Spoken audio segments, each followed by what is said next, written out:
Para milhões de pessoas ao redor do planeta, o ar deste tempo parece carregado de mistério. Há um silêncio inquietante, como se o próprio universo prendesse a respiração.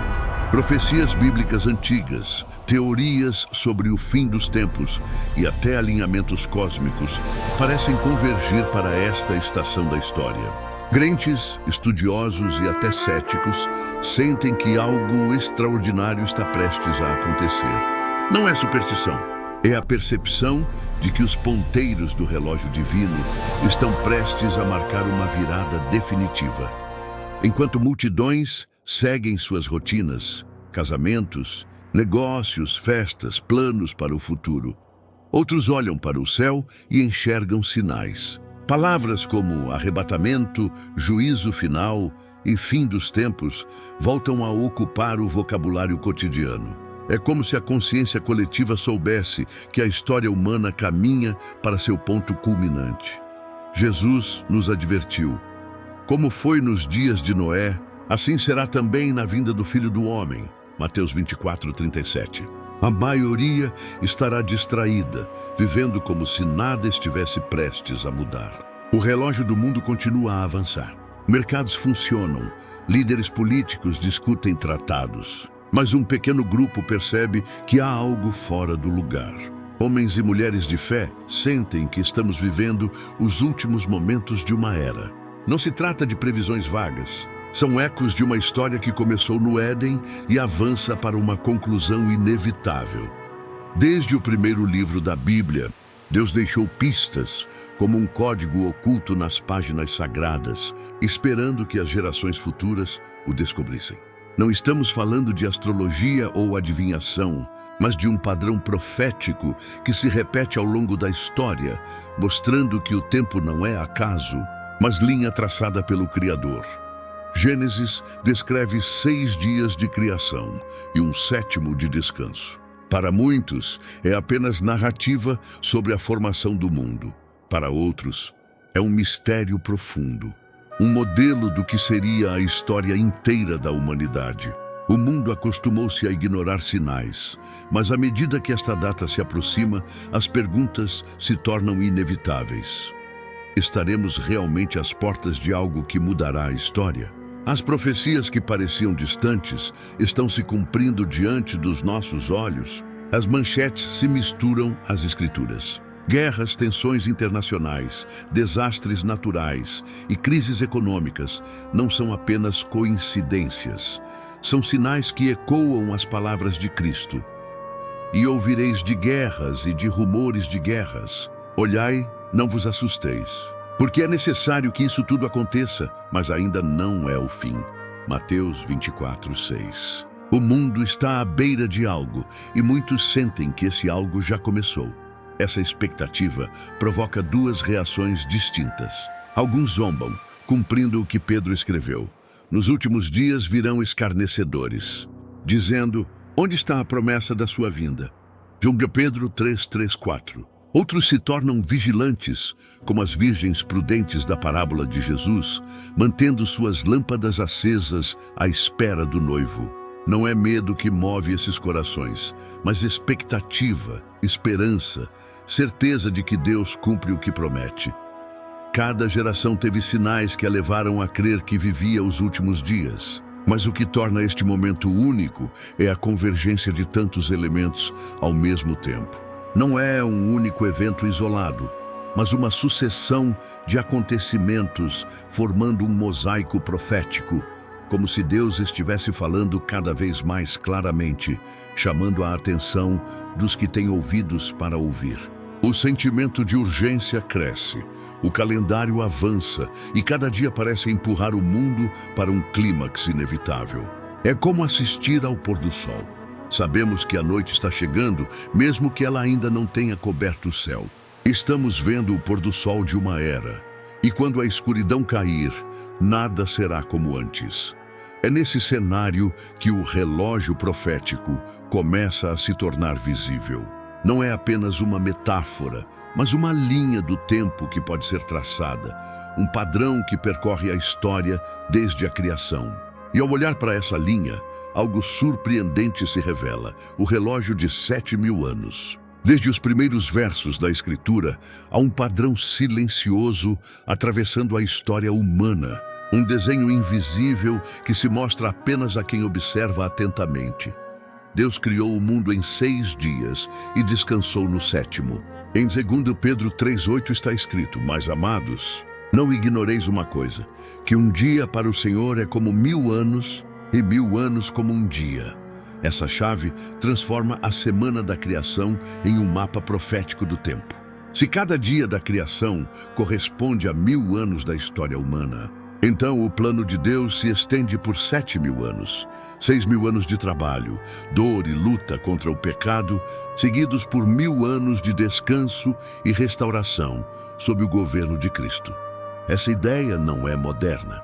Pais da igreja, como Irineu no 2º século, escreveram que o mundo seria consumado em 6.000 anos e que o 7º seria o descanso do povo de Deus. Assim como Deus completou a obra em 6 dias e santificou o 7º, também a história seria consumada após 6 milênios de rebelião humana, culminando no reino messiânico. Esse conceito funciona como uma bússola espiritual, mostrando que o tempo não é aleatório, mas programado.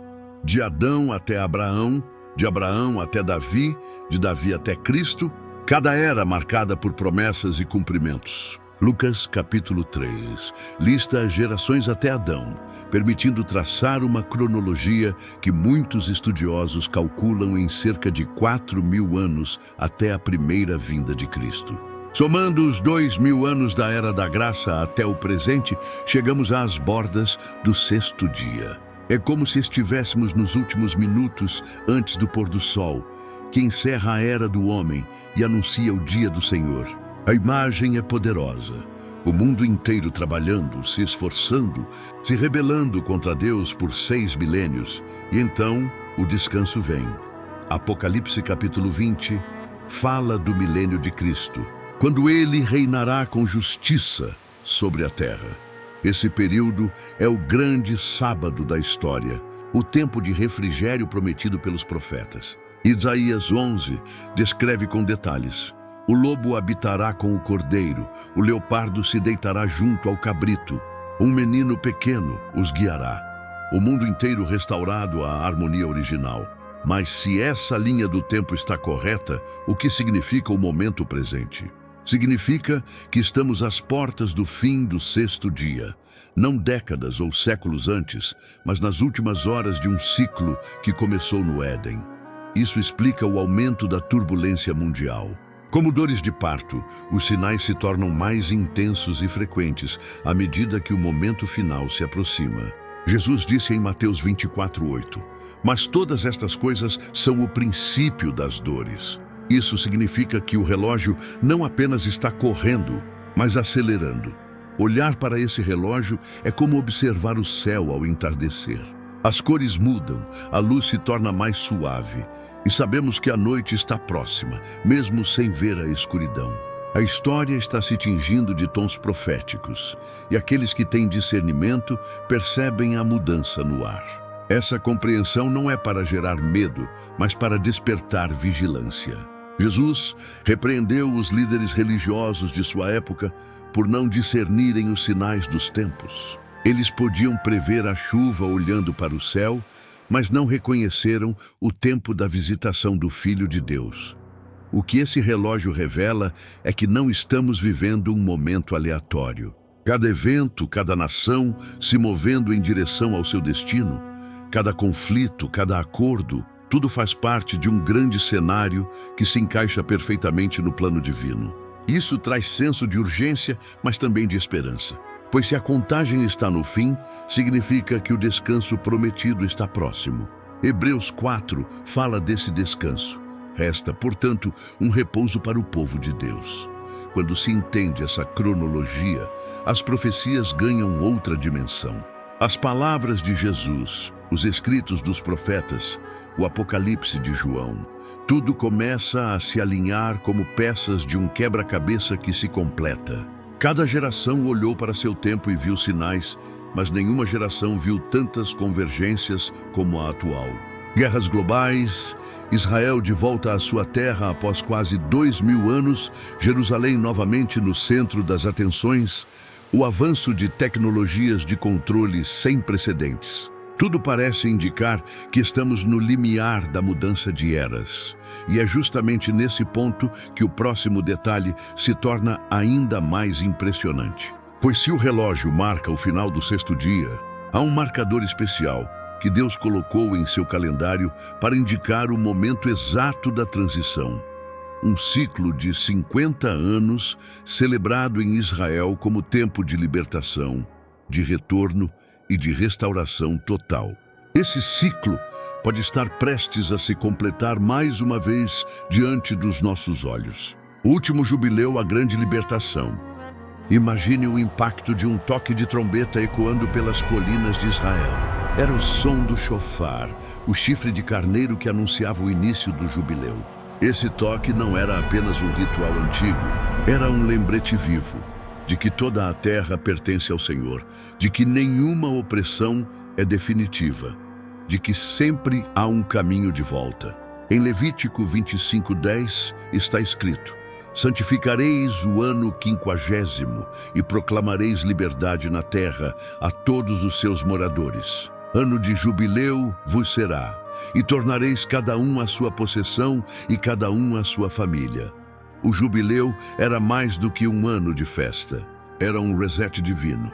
Dívidas eram perdoadas, escravos libertos, propriedades devolvidas aos donos originais. Era como se Deus dissesse: lembrem-se de que eu sou o verdadeiro dono de tudo.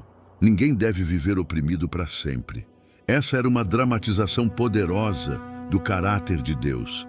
Um Deus que restaura, devolve o que foi perdido e dá nova chance. Mas havia ainda um significado profético profundo. Assim como cada ciclo de 7 anos tinha um descanso no 7º ano, cada ciclo de 50 anos apontava para algo maior. Não era apenas economia ou justiça social, era um mapa da história do mundo. Estudiosos notaram que grandes atos de Deus na história coincidem com anos de jubileu. Muitos apontam que o início do ministério de Jesus foi em um ano jubileu, quando ele entrou na sinagoga e leu Isaías 61. O Espírito do Senhor está sobre mim, porque me ungiu para pregar boas novas aos pobres. Enviou-me para proclamar libertação aos cativos e restauração da vista aos cegos, para pôr em liberdade os oprimidos e proclamar o ano aceitável do Senhor. Ao declarar isso, Jesus estava dizendo que o verdadeiro jubileu havia chegado nele mesmo. Se cada jubileu é uma sombra do grande jubileu final, então existe um dia em que toda a terra será libertada.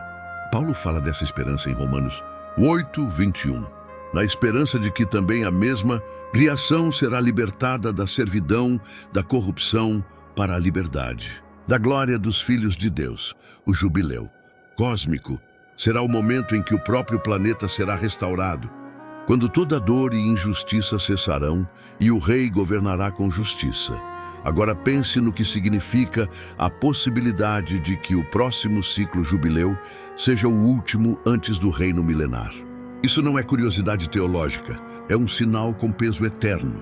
Se o jubileu representa libertação, restauração e retorno, o jubileu final será a restauração completa da humanidade.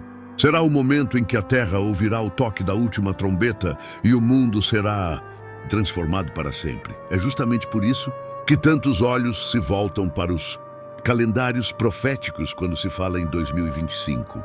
Muitos estudiosos apontam que este pode ser o ciclo final antes do descanso prometido. Se for assim, significa que estamos vivendo a véspera de um grande reinício espiritual, onde tudo o que foi perdido será restaurado. Isso traz esperança para os que sofrem, mas também um senso de urgência para os que ainda estão distantes de Deus.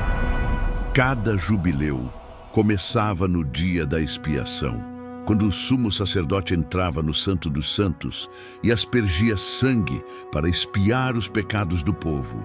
Era um dia de arrependimento nacional, de lágrimas e restauração. O fato de o jubileu começar nesse dia é uma mensagem clara. A restauração começa pelo perdão, pela reconciliação com Deus. E se este for realmente o jubileu final, significa que estamos vivendo a última chance de reconciliação antes que o rei venha reinar. Essa ideia provoca reflexão profunda. O que precisa ser restaurado em nossas vidas antes que a última trombeta soe? Quais correntes ainda nos prendem que precisam ser quebradas? O jubileu era uma oportunidade de recomeço, mas exigia ação e fé. Era preciso acreditar na promessa de Deus e se levantar para voltar à terra que havia sido perdida. Talvez seja por isso que o Espírito de Deus está despertando tantos corações neste tempo. Há uma sensação de que o tempo está se esgotando. Não podemos viver de qualquer maneira. É hora de preparar o coração, de colocar a casa em ordem, de buscar o que foi perdido e de voltar para Deus. Como o filho pródigo, é hora de se levantar e dizer: voltarei para a casa de meu pai. Mas o jubileu não é o único marcador. As Escrituras também falam de números específicos, de contagens de dias que atravessam séculos. Daniel foi o primeiro a revelar uma dessas chaves temporais. E desde o tempo em que o sacrifício contínuo for tirado e posta a abominação desoladora, haverá 1290 dias. Daniel 12:11. Em Apocalipse 12:6, João complementa: e a mulher fugiu para o deserto, para que ali a sustentem durante 1260 dias. Somadas, essas medidas formam 2550 dias, 7 anos proféticos, a duração total da tribulação. Esse número é como uma assinatura divina no calendário, marcando início e fim de uma era. O que torna esse dado fascinante é a precisão com que os sinais parecem se encaixar. Em 23 de setembro de 2017, o mundo testemunhou o que muitos chamaram de sinal da Virgem nos céus. Uma configuração astronômica que parecia cumprir Apocalipse 12:1-2. E viu-se um grande sinal no céu, uma mulher vestida do sol, tendo a lua debaixo dos seus pés e uma coroa de 12 estrelas sobre a sua cabeça. E estava grávida e com dores de parto, e gritava com ânsias de dar à luz. Se alguém começar a contar, a partir desse dia, exatos 2550 dias depois, chega-se a 15 de setembro de 2032, o dia da expiação no calendário judaico. Não é uma coincidência comum. É como se o próprio Deus tivesse desenhado um compasso perfeito, começando com um sinal nos céus e terminando no dia mais santo de toda a tradição bíblica.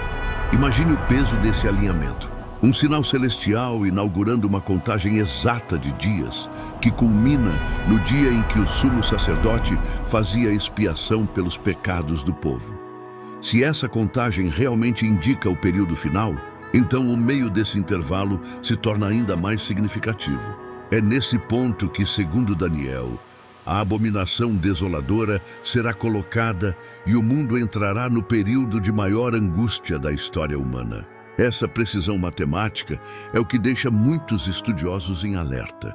Não é apenas interpretação subjetiva, é uma linha do tempo que se encaixa de forma exata. Jesus disse em Lucas 21:28, ora, quando estas coisas começarem a acontecer, olhai para cima e levantai as vossas cabeças, porque a vossa redenção está próxima. Essa não é uma mensagem de medo, mas de esperança para os que aguardam a promessa. O que torna tudo ainda mais intenso é o fato de que, se essa contagem está correta, estamos muito perto do ponto de virada.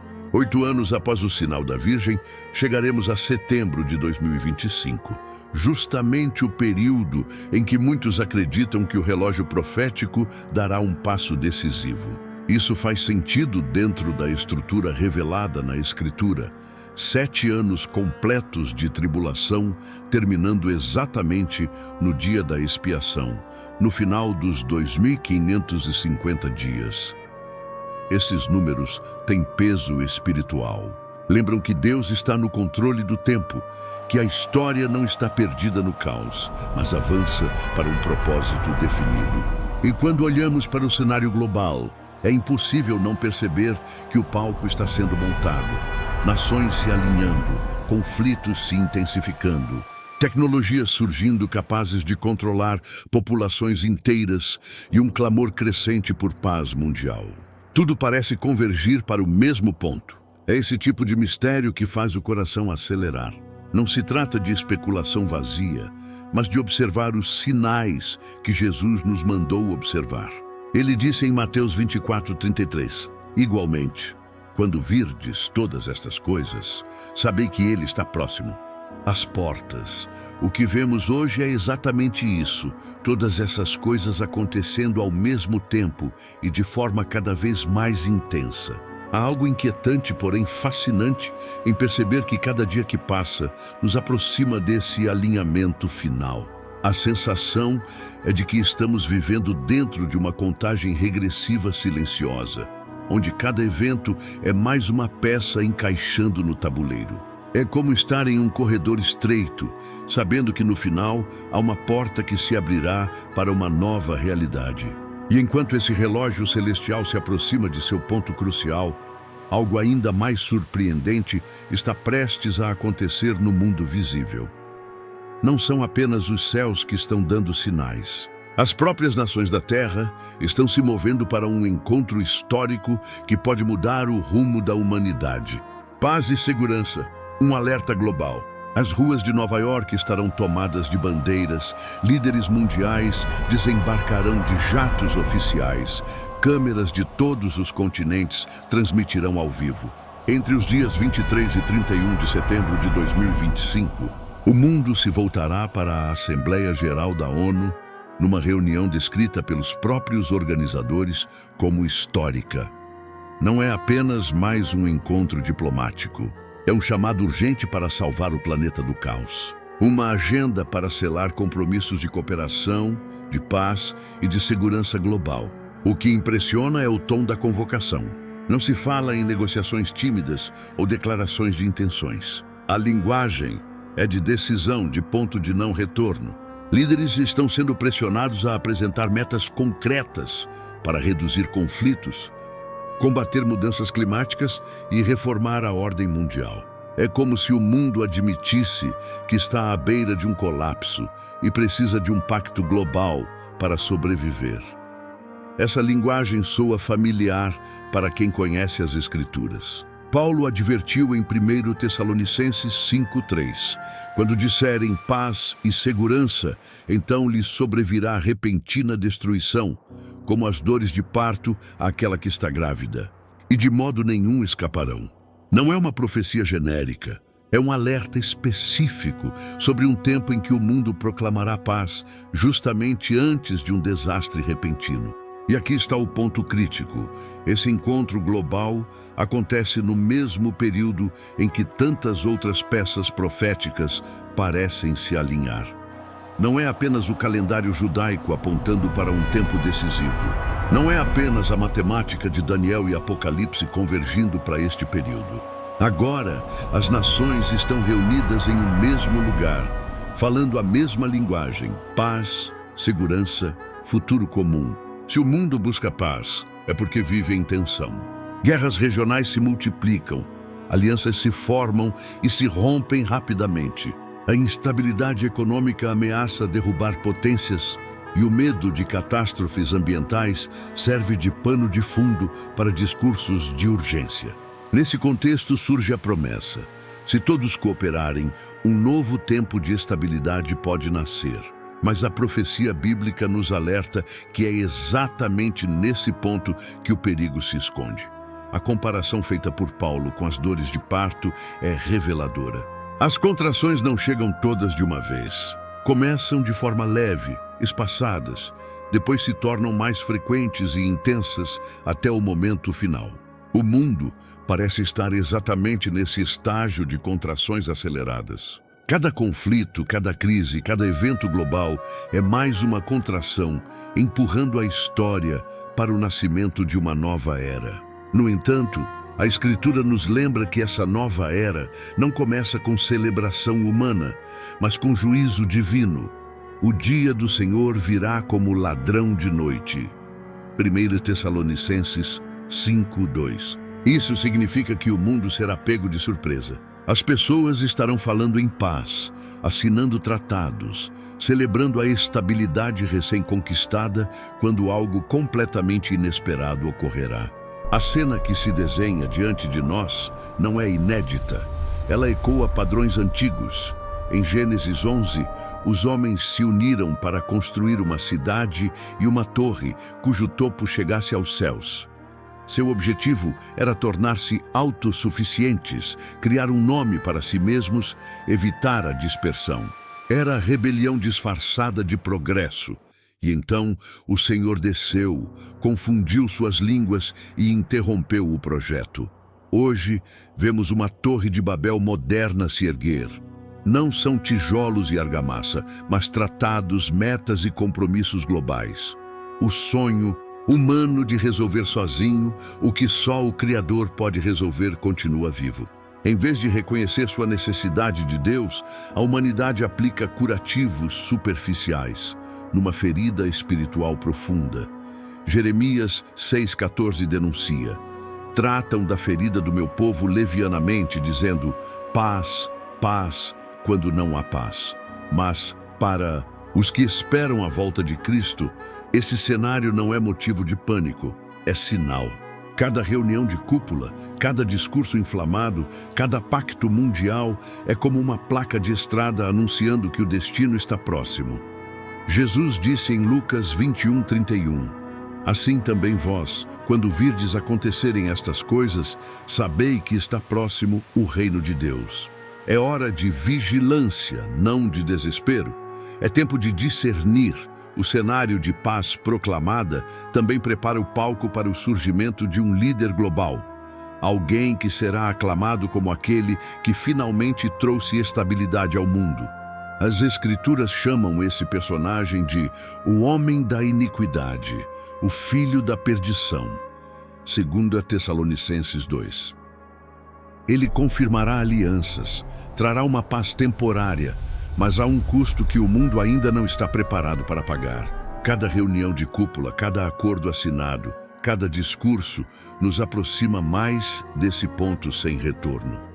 Estamos no limiar de algo que mudará para sempre o curso da história humana. O que está prestes a acontecer não é apenas diplomacia, é o cumprimento de profecias milenares que nos alertaram sobre esse cenário exato. Enquanto o mundo concentra atenções nesses encontros de paz, outro conjunto de sinais já foi dado para que ninguém seja pego de surpresa. Sinais que o próprio Jesus enumerou para que os seus discípulos pudessem discernir a proximidade do fim. As palavras de Jesus no Monte das Oliveiras continuam ecoando como advertência para todas as gerações. Seus discípulos se aproximaram e perguntaram em voz baixa: dize-nos, quando sucederão estas coisas e que sinal haverá da tua vinda e do fim do mundo? Mateus 24:3. Em resposta, o mestre não deu datas, mas entregou um mapa espiritual que guiaria os crentes ao longo dos séculos. E é impossível ignorar que hoje esses sinais parecem mais vivos do que nunca. O primeiro sinal foi claro: engano espiritual. Acautelai-vos que ninguém vos engane, porque muitos virão em meu nome dizendo, eu sou o Cristo, e enganarão a muitos. Mateus 24:4-5.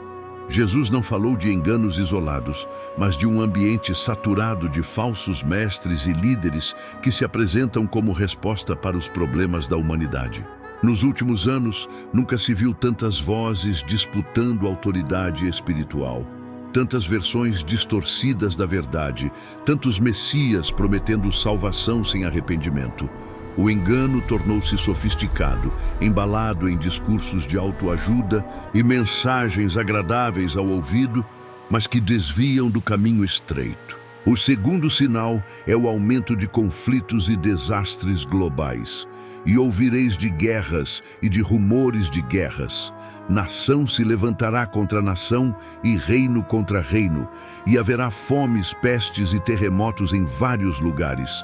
Mateus 24:6-7. O mundo sempre conheceu guerras, mas a intensidade e a escala dos conflitos dos últimos tempos são diferentes. Guerras que ameaçam envolver nações inteiras, pandemias que paralisam o planeta, terremotos e desastres se multiplicando em frequência e devastação. Jesus chamou esses eventos de princípio das dores. Assim como as contrações anunciam o nascimento de uma criança, essas convulsões anunciam que algo novo está prestes a nascer. Uma nova era na história da humanidade. O terceiro sinal é mais íntimo e doloroso: perseguição contra os que seguem a Cristo. E então vos hão de entregar para serdes atormentados e matar-vos-ão, e sereis odiados de todas as nações por causa do meu nome. Mateus 24, 9. Em muitas partes do mundo, confessar a fé em Jesus é sentença de morte.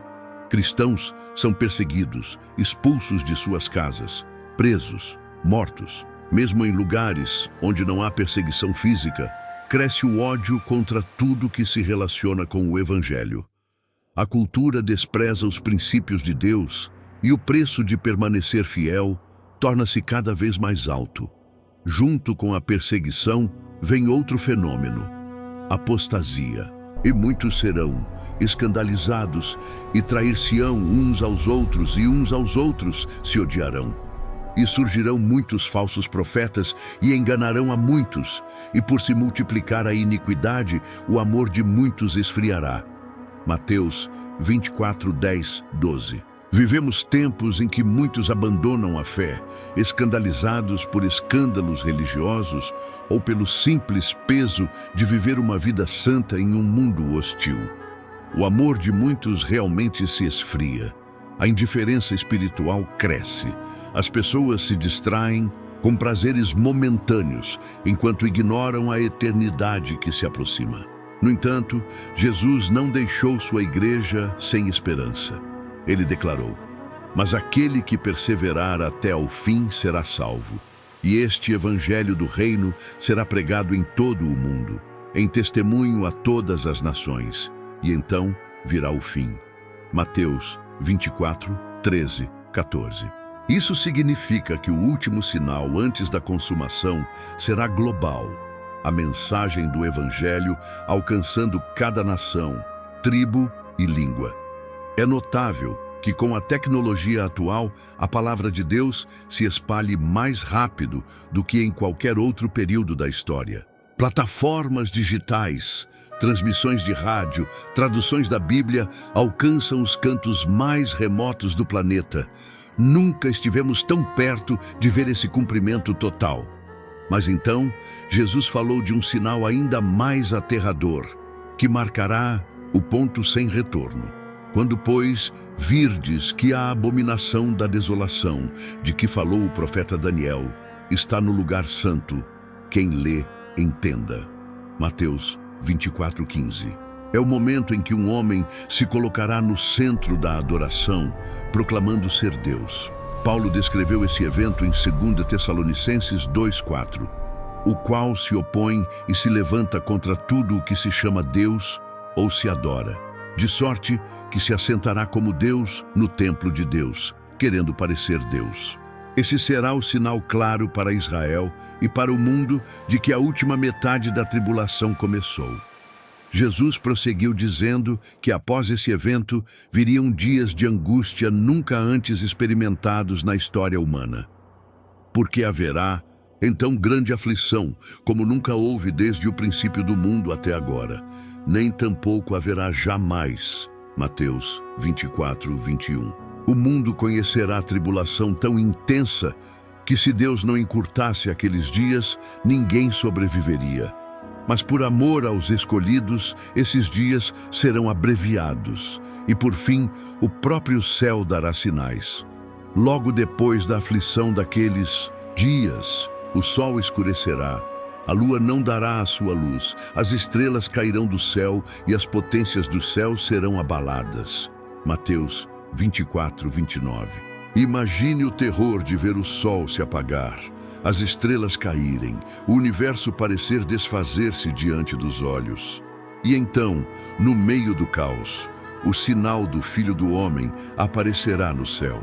e verão o Filho do Homem vindo sobre as nuvens do céu com poder e grande glória. Mateus 24:30. Cada um desses sinais é como o som de um tambor que vai ficando mais alto e próximo.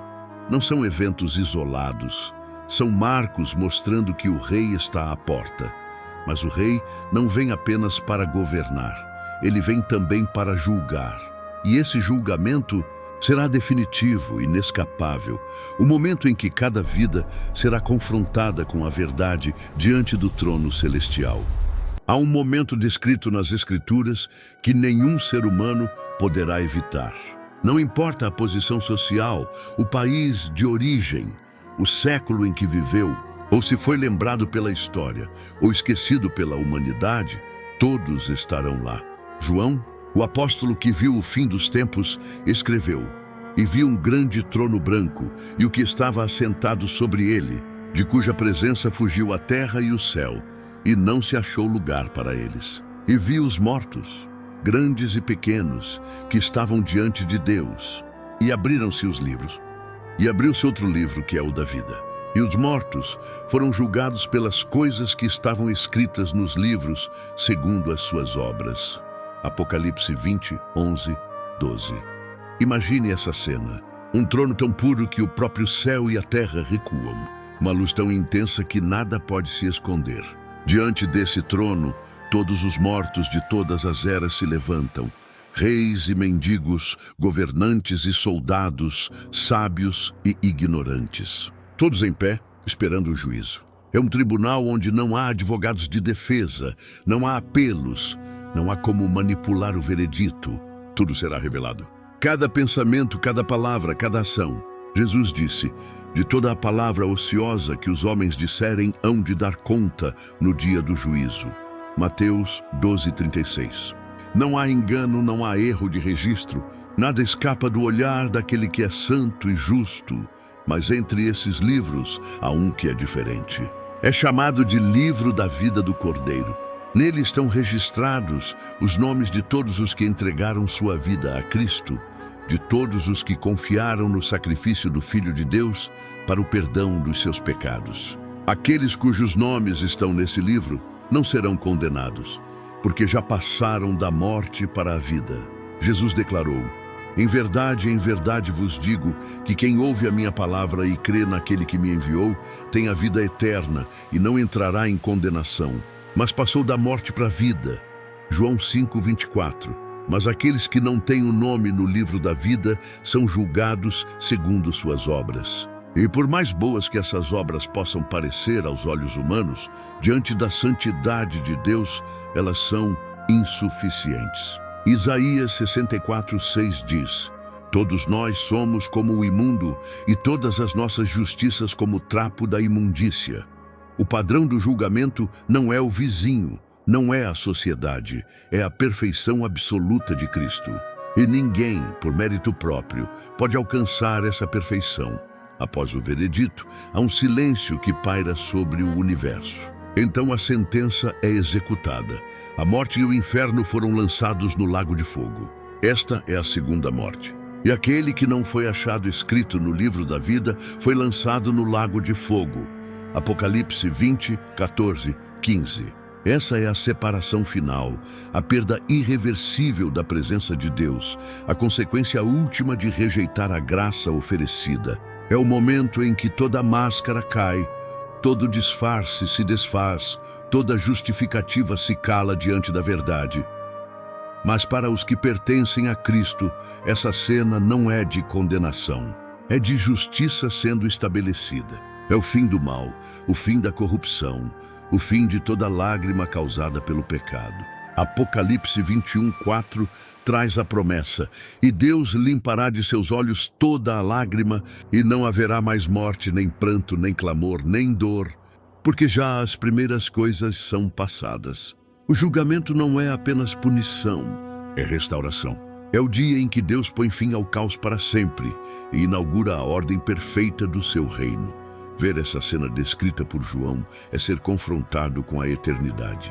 Ninguém pode ouvir essas palavras e permanecer indiferente. O dia em que os livros serão abertos será o dia em que tudo o que foi feito no escuro virá à luz. Jesus disse em Lucas 8,17: Nada há encoberto que não haja de manifestar-se, nem oculto que não haja de saber-se e vir à luz. É impossível pensar nesse momento sem olhar para dentro de si mesmo. Onde está escrito o seu nome? Está ele no livro da vida? A eternidade não é um conceito distante. É uma realidade que se aproxima a cada batida do coração. O relógio do mundo está contando, mas também o relógio da vida de cada pessoa. A decisão sobre onde passar a eternidade não pode ser adiada indefinidamente. Essa cena nos leva a um ponto inevitável, a necessidade de escolha. Não há meio termo diante do trono branco, não há lugar para neutralidade. Jesus disse em Mateus 12:30, Quem não é comigo é contra mim, e quem comigo não ajunta, espalha. A decisão precisa ser tomada enquanto ainda há tempo, enquanto a porta da graça está aberta. Pois chegará o dia em que essa porta se fechará e a sentença será definitiva. E é aqui que a tensão aumenta. O mesmo Deus que julga é o Deus que oferece salvação. O mesmo Cordeiro que abrirá os livros é o Cordeiro que foi morto para escrever nomes no livro da vida com o próprio sangue. João 3,16 lembra: Porque Deus amou o mundo de tal maneira que deu o seu Filho unigênito, para que todo aquele que nele crê não pereça, mas tenha a vida eterna. É impossível contemplar essa cena sem sentir o peso da urgência. Cada palavra de Jesus, cada profecia cumprida, cada sinal já visto se alinha para este momento. Não é apenas um evento futuro, é um convite presente. Um convite para alinhar a vida com a eternidade antes que o trono branco se torne realidade. E enquanto a visão de João se encerra com o juízo estabelecido e os livros fechados, uma nova visão começa. Uma nova Jerusalém, um novo céu e uma nova terra descendo. A promessa de que a história não termina no julgamento, mas no início de algo completamente novo. O que parecia apenas uma data no calendário se torna um lembrete divino de que o relógio da história está quase no fim. O padrão de 7.000 anos nos mostrou que vivemos nos últimos instantes do sexto dia, às portas do descanso prometido. O jubileu revelou que o Deus da Bíblia é um Deus de restauração, que sempre prepara um caminho de volta para os que se perderam. A contagem matemática de 2.550 dias nos fez perceber que não estamos lidando com coincidências, mas com precisão profética. O clamor global por paz e segurança expôs que o mundo busca soluções humanas para problemas que só podem ser resolvidos pelo Príncipe da Paz. E então, ouvimos a voz de Jesus clara e direta, apontando os sinais de que estamos no princípio das dores, alertando-nos para não sermos enganados, para permanecermos firmes até o fim e para pregarmos o Evangelho a todas as nações. Diante do grande trono branco, somos lembrados de que toda a história humana converge para esse momento de juízo, onde cada vida será pesada, cada obra será revelada e cada coração será confrontado com a verdade. Não há como ouvir tudo isso e permanecer indiferente. A mensagem da Bíblia nunca foi apenas para satisfazer nossa curiosidade sobre o futuro, mas para preparar nosso coração. O próprio Jesus disse que, quando víssemos essas coisas acontecendo, deveríamos levantar a cabeça porque nossa redenção estaria próxima. Isso significa que este é um tempo de decisão, um tempo de alinhamento, um tempo de arrependimento. Talvez você tenha sentido ao longo desta mensagem que Deus estava falando diretamente com você. Talvez sua vida esteja distante dele. Talvez você tenha se acostumado com o peso do pecado. Ou talvez você nunca tenha tomado uma decisão consciente de entregar sua vida a Cristo. Hoje é o dia de fazer isso. O jubileu espiritual de Deus está soando, chamando você para voltar para casa, para ser livre, para ter seu nome escrito no livro da vida. Paulo escreveu em 2 Coríntios 6:2. Eis aqui agora o tempo aceitável, eis aqui agora o dia da salvação. Não amanhã, não depois. agora. Cada segundo que passa é um presente da graça de Deus, um convite para se reconciliar com o Criador antes que o relógio marque a hora final. E se você já entregou sua vida a Jesus, este é o momento de renovar seu compromisso, de deixar que essa mensagem desperte em você um senso de urgência para viver de forma santa, para pregar a outros, para ser luz em meio às trevas. Jesus disse em Mateus 5,14: Vós sois a luz do mundo. Se o mundo está ficando mais escuro, é porque chegou a hora de a luz brilhar mais forte. Agora faça uma pausa e reflita. Se hoje fosse o dia em que os livros fossem abertos, onde estaria o seu nome? Se este fosse o último chamado, você estaria pronto para encontrar o Rei? Essas perguntas não são para trazer medo, mas para despertar esperança. Pois a boa notícia é que ainda há tempo, ainda há oportunidade, ainda há sangue no propiciatório clamando por misericórdia. Por isso, se hoje você deseja se reconciliar com o nosso Salvador Jesus Cristo, se você sente que se afastou dos caminhos e quer voltar, ou se deseja começar uma nova jornada rumo à salvação eterna, abra seu coração agora mesmo. Diga com fé: Senhor Jesus, eu te aceito como meu único e suficiente Senhor e Salvador. Lava-me com teu sangue, escreve meu nome no livro da vida e guia-me pelos teus caminhos. E se você já é um seguidor de Cristo, declare publicamente sua fé. Compartilhe esta mensagem com alguém que precisa saber que ainda há esperança. O mundo precisa ouvir isso agora mais do que nunca. Este é o momento de ser voz, de ser testemunha, de ser mensageiro da esperança que está em Cristo. Lembre-se, o mesmo Jesus que virá para julgar o mundo é o Jesus que hoje estende as mãos para salvá-lo. O mesmo trono que será de juízo é hoje um trono de graça. Hebreus 4,16 nos convida: cheguemo-nos, pois, com confiança ao trono da graça, para que possamos alcançar misericórdia e achar graça, a fim de sermos ajudados em tempo oportuno. Este é o tempo oportuno. Cada dia que passa é mais um passo em direção ao cumprimento final de todas as coisas. Mas para os que pertencem a Cristo, o futuro não é motivo de terror, é motivo de esperança, pois a promessa é clara: eis que cedo venho, guarda o que tens, para que ninguém tome a tua coroa. Apocalipse 3:11. O relógio não parou, o tempo não foi suspenso, a contagem continua. Mas hoje, agora, você pode decidir de que lado da história estará quando o céu se abrir e o Filho do Homem vier em glória. A decisão é sua e ela precisa ser tomada enquanto ainda é dia, porque chegará a noite em que ninguém mais poderá trabalhar e o dia do Senhor virá como ladrão de noite. Até a próxima.